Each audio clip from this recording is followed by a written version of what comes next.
The Indiana Fever's a live spot on Good Morning America. Looked like a picture perfect pet rally.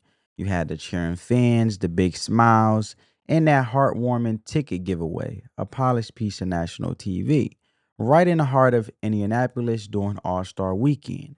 But if you only saw the broadcast, you might have missed the real story.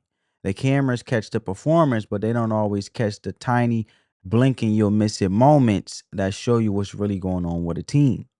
Did you see that split second between Aliyah Boston and Kelsey Mitchell when Caitlin Clark was asked about her injury?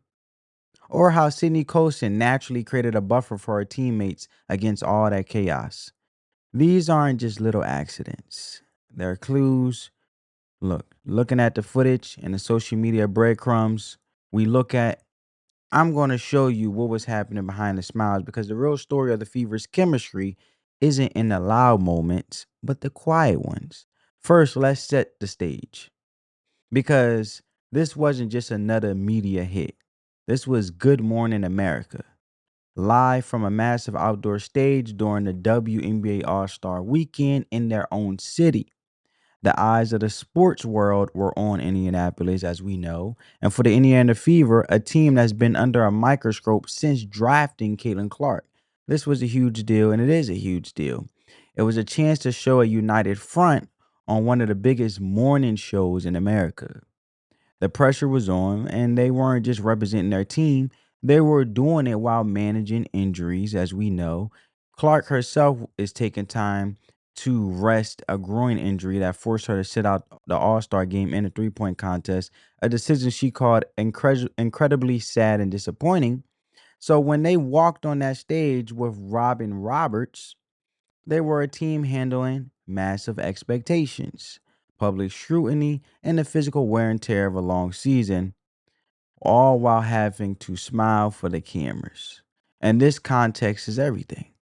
It changes their appearance from a simple chat into a performance of unity and strength. And if you were just flipping through the channels, the Good Morning America segment was a burst of positive energy. Four of the Fever's key players, Caitlin Clark, Aliyah Boston, Kelsey Mitchell, and Sydney Colson, were on stage with legendary Robin Roberts. The vibe was a full-on pet rally with live music from G-Eazy and Bia. The big moment, of course, was a surprise ticket giveaway. Clark and her teammates, with an assist from their mascot, Freddie Fever, handed out tickets to unsuspecting fans, creating a genuinely sweet moment that showed the team's bond with this community or with his community, and it was a masterclass in fan service. Clark, despite her injury, seemed to be in great spirits, which is always a good thing. She told Robert she was feeling good and that the crowd's energy was lifting her up. When a young fan asked her about the harder part of basketball, Clark gave her a thoughtful answer, not unthoughtful, but a thoughtful answer. But no further ado, check it out, and then I'll talk more about it. Now, I am joined by some of the biggest players in the game. Would you please welcome Caitlin Clark, Aliyah Boston, Kelsey, Sid. Thank y'all. This is the Indiana Fever right up here right now. And Caitlin, no one is more disappointed than yourself that you're not going to be able to play because of injury. How are you feeling right now? I'm feeling good. Obviously, a lot of this cheers me up. It's good to see everybody out here having a really good time. There's so many people that put in so much time and effort to make this weekend amazing, and this is really just the start to two really great days. So I'm just excited to be out here, see everybody, and I think the rest of the day will be awesome, and then tonight and obviously tomorrow as well. Because you're going to be there. I'm going to be there. Okay. I'm going to be active on the sidelines. I got to cheer these two on. Chirp the other team. Do you want this as a coach? Yeah, Coach C. Oh my God, Coach C, watch out. Me and Sandy will be coaching. I know, because I know how competitive you are. I was on a flight down from New York yesterday, and Sue Bird was on the flight, and there were a bunch of people, little girls, who had your jersey, and knowing that they're so, you just captured this emotion from so many. What does it mean to you to know that you've done that? I mean, it's something that never gets old, truly. Like, to see young girls and even young boys wear your jersey or want a picture or want an autograph, like, that's the reason you do it. You were just that young girl, honestly, a short time ago. So for myself, like, that honestly, it just puts good perspective on everything. Obviously, it's been a little bit difficult of a go for this season, but every time I walk out in the arena and people are screaming and cheering, like, they could care less how many points I score or how many minutes I play, and just puts great perspective on life, but also just basketball. So really thankful for that. That's the way to look at it. Yeah. That's the way to look at it. Yes. All right, Aliyah. Hey, this is your 3rd year in the league. What is it like to feel your team to be loved as it is and to have the WNBA All-Star Game here in your hometown? Yeah, I think there's no better place than Indianapolis to host All-Star. And so, so we're super excited to have it here. And I think, honestly, the support is just so amazing. Every single night we step out on that court, we hear you guys cheering for us, whether we're home, whether we're away. So really just take this moment to shout you guys out, because you guys are a big reason this game continues to grow as well. So Thank you guys so much. Love that. Hey, Kelsey, congrats. The 3-point record for your team. You surpassed the legend, Tamika Catchings, with that. So what's your mindset going into the game? Be grateful for one.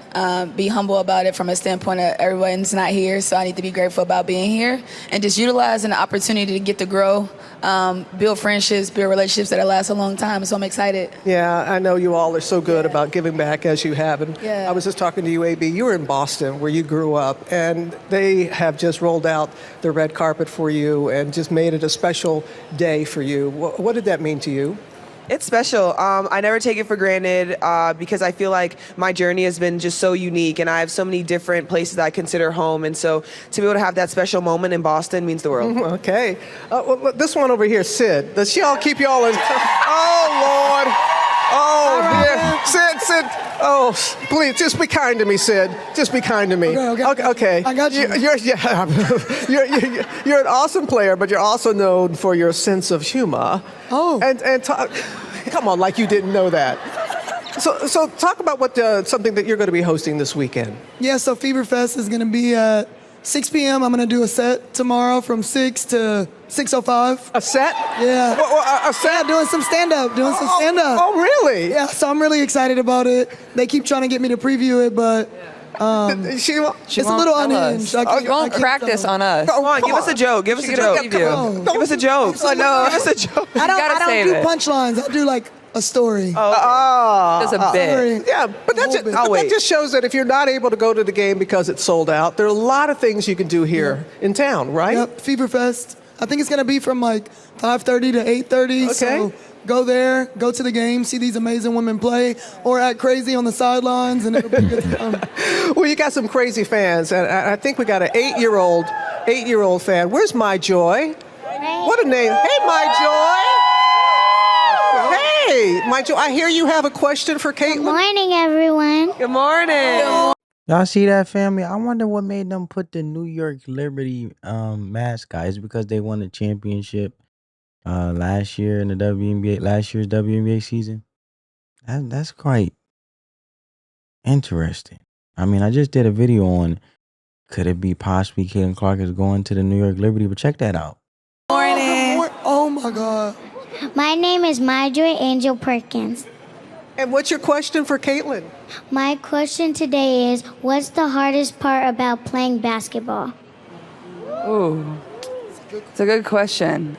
Honestly, like, at the end of the day, none of it's hard. You're really lucky that you get to be able to do it. So, you know, obviously there's ups and downs and there's hard moments, but that's just life. And I think if you have good perspective on it, and I think all of us just always try to remind ourselves like how lucky we are to be able to get to do this every single night. And we worked really hard to be here. We were in your shoes at one point. So just keep working hard, and you can certainly be in our shoes one day, but we're definitely certainly fortunate. Thank you. Thank you. Hey, Yeah, My of Joy. course. You're so cute. My Joy, do you play basketball? My Joy, do you play basketball? Yes. Oh, you like it? Yes. Okay. All right. Well, you know, I because... play for Rosa Parks. all right. That's There we right. go. Shout out. Yeah. I love that. Directly? Well, Sid, what do we tell you, Sid? Pipe down. All right, now, on behalf of the Indiana Fever, My Joy, you know what? You're going to get 4 tickets to tonight's skills competition and the 3-point competition. Wait a minute. You know what's coming up next. You're also getting 4 tickets to the sold-out All-Star Game. Well, shout out to my girl, man. Shout out to her. The young fan. You guys heard Caitlin Clark answer to the young fan, and she said, honestly, it's not hard. You just be able to be grateful to even be in this position. And on the surface, it was perfect. It put the Caitlin Clark effect on full display, her power to draw crowds and inspire fans, and it showed off the team's generous and fun side. And it was exactly what the league and the network wanted, a celebration of women's basketball on a huge national platform. But that polished version is only where the story starts. Because this is where it gets interesting. The broadcast was a performance, but the team's real dynamics were hiding in the details. Let's break down 3 key clues, I feel like, that reveals the unspoken strategy and the genuine chemistry going on. Way before the show went live, the team was already moving like a unit. We know that, right? They're very humble. The Kelsey Mitchell, Aliyah Boston, Caitlin Clark, they're humble, right? So fan videos and social media stories before the broadcast showed that it wasn't just a chaotic scramble to the stage.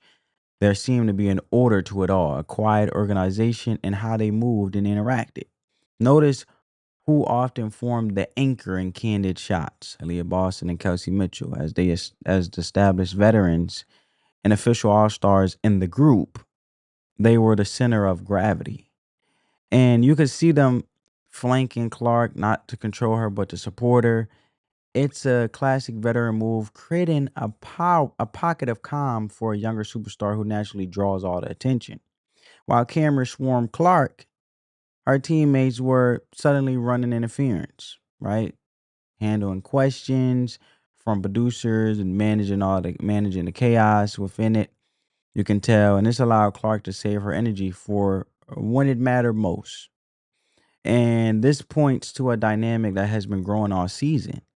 While the media has sometimes pushed narratives and chemistry issues, what we're seeing here is a group that gets their roles and on and off the court. And this isn't jealousy, it's protection. They know Clark is the lighting rod, and their actions suggest a cautious effort to ground that energy and present a stable professional front. Kelsey Mitchell has even talked about the team's journey and her appreciation for their growth, which clearly informs her leadership style. Now, let's look at the broadcast again. This is where the most telling clues were hiding in plain sight. When Robin Roberts asked Clark, you know, for an update on her injury, if you watch the other players closely, you see a whole other conversation happening as Clark gives her polite answer. Aliyah Boston gives a quick, almost invisible nod as if to say, perfect. Kelsey Mitchell's eyes seem to flick over to Boston for a split second, a silent check in between the veterans. It looks like the high level nonverbal communication, but they're all in sync, managing the moment together, which is phenomenal. And the ticket giveaway was another gold mine. Sure, it was all joy and excitement on the surface, but watch it again. It's Sydney Colson, the team's resident comedian, who is often the one physically handling the tickets to the fans. She's the icebreaker, using her charisma to make the interactions fun and smooth. Meanwhile, Clark hangs in the back, just a bit, pointing and smiling, redirecting the spotlight onto the fans and her teammates. And this isn't the attachment. It's a team that knows how to play to its scrims. Colson is the engagement expert. Boston is the anchor. Mitchell is the watchful leader. And Clark is the superstar who makes the moment bigger for everyone. Even their laughter tells a story. Because at one point, you can see Colson and Mitchell share a laugh that seems to come from a deeper place. It's the kind of laugh that's born from 100 bus rides and 1,000 practices. And it's a sign that the bond we see is real, forged behind the scenes. And the story didn't stop when the cameras did. What the players posted on their own social media afterward gave us final clues. Official accounts shared the polished group shots, but the players' personal stories were more telling. Pay attention to the photo groupings. You might see a quiet shot of Boston and Clark talking, or a silly video of Colson and Mitchell joking with the crew. These posts show the individual friendships that makes up the team's foundation. And they aren't just one unit, they're a network of strong relationships. And look at their words, the consistently use we and us, they use consistently. They tagged each other, reposted each other's content, and hyped up each other in the comments. In the hyper individual world of pro sports, the collective language feels like a deliberate choice. It's a way to publicly reinforce their unity against a media world that often looks for a division, especially around a star as big as Clark. They're shaping their own narrative, one Instagram story at a time, showing that their support system is real. So, what does this really tells us? The Fever's Good Morning America appearance was way more than just a TV spot. It was a live demonstration of team chemistry under the brightest lights unimaginable or imaginable. While the world saw a full fun pep rally, what was really on display was a team that's maturing into a solid unit where everyone knows their role in navigating the wild world of modern sports. Those sudden glances, the protective positioning, the shared laughs, those are the clues that matter. They reveal a team that isn't just playing together, but is actively protecting each other. The veterans are building a structure that lets their young superstars shine, not by dimming her light, which is very rare nowadays. I mean, look at the shade of Cheryl Reeves, old guard Cheryl Reeves is talking. You know what I'm saying? All the haters. But they didn't dim her light, Clark teammates, but creating a foundation strong enough to handle it. They get that the pressure on Clark is off the charts. And instead of letting it create cracks, they made it a reason to pull closer. This appearance was a public proof of what many has said or have said is the Fever's greatest strength. Their chemistry and ability to play for each other. Their bond isn't just for the cameras. It's their survival mechanism, their strategic advantage, and the best sign of what's to come. In the end, the Fever's Good Morning America appearance told two stories at once. There was the loud, bright, exciting story for millions at home, but underneath, a quieter, more powerful story of strategy, support, and genuine unity was unfolding. The real magic wasn't just in the free tickets, it was in the silent signals that showed how a group of athletes is becoming a true team ready for whatever comes next. What was your favorite moment from this Good Morning America appearance? Did you catch any of these sudden interactions? Let me know in the comments below. And don't forget to subscribe for more deep dives on the Indiana Fever and the WNBA. Peace.